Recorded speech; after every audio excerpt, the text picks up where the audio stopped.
దాని అర్థం మూర్ఖుని ప్రేమ కంటే స్నేహితుని కోపం మంచిది అని.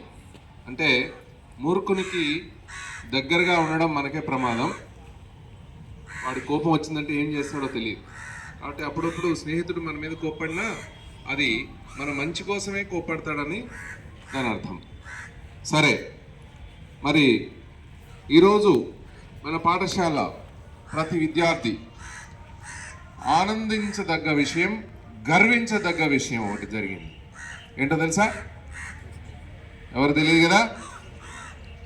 మరి మన పాఠశాలలో 6వ తరగతి చదువుతున్న ఒక చిన్న అమ్మాయి కరాటే నేర్చుకొని మీతో పాటే రోజు మీతో పాటే బడికి వస్తుంది, మీతో పాటే కూర్చుంది, మీతో పాటే చదువుకుంది, ఆడుకుంది. కానీ మీకంటే భిన్నంగా ఓ ప్రత్యేకత ఆ అమ్మాయి సాధించింది. రాష్ట్రంలోనే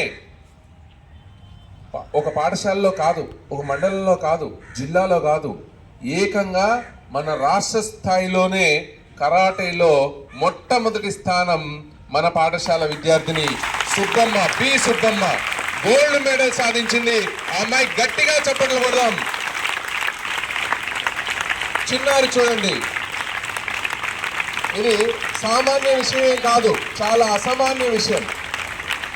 అంత చిన్న వయసులో 24 కేజీల కేటగిరీలో ఈ అమ్మాయి గోల్డ్ మెడల్ సాధించింది.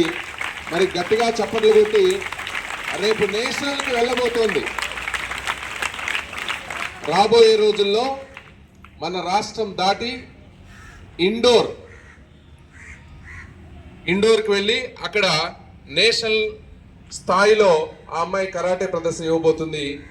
బహుశా అక్కడ కూడా అమ్మాయి మంచి ప్రదర్శన ఇచ్చి మన పాఠశాలకి మంచి పేరు తెస్తుందని ఆశిద్దాం. ఆ అమ్మాయికి గోల్డ్ మెడల్ని మన పాఠశాల ప్రధానోపాధ్యాయులు శ్రీ రాములు నాయక్ గారి చేతుల మీదుగా అందుకోవాల్సిందిగా కోరుతూ ఉన్నాను.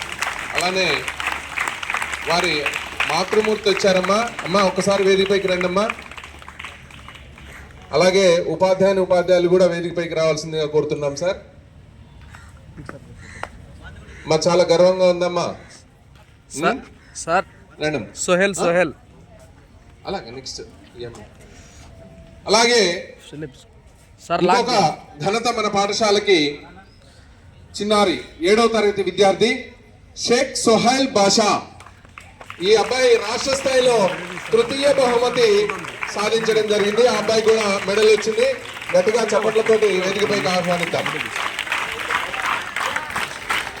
ఇది సహజంగా ఎక్కడా జరిగే పరిస్థితి ఉండదు. ఒకే పాఠశాలలో 2 బహుమతులు సంపాదించడం చాలా అరుదుగా జరుగుతూ ఉంటుంది. అది మన పాఠశాలలో మన మధ్యలో చదువుకునే విద్యార్థులు సాధించడం నిజంగా మనందరికీ చాలా గర్వకారణం. ఆ విద్యార్థులను చూసి మిగతా వాళ్ళు కూడా నేర్చుకోవాలి. వాళ్ళ అమ్మ ఎంత ఆనందపడుతుందో చూడండి. మరి మీ అమ్మకి మీరు అటువంటి బహుమతులు ఎప్పుడు తెస్తారు? ఏదో ఒక రంగంలో తీసుకురావాలి. మనకి జన్మనిచ్చిన తల్లిని ఇలా వేదికపైకి తీసుకొచ్చి ఇంతమందిలో ఆమె కళ్ళల్లో ఆనందాన్ని చూడాలి అని ప్రతి విద్యార్థి మనసులో అనుకోవాలి. రోజు వస్తున్నాం వెళ్తున్నాం కాదు, ఎందుకు చప్పట్లు కొట్టిస్తున్నాం? మీలో కొంతమందికి స్ఫూర్తి కలగాలని.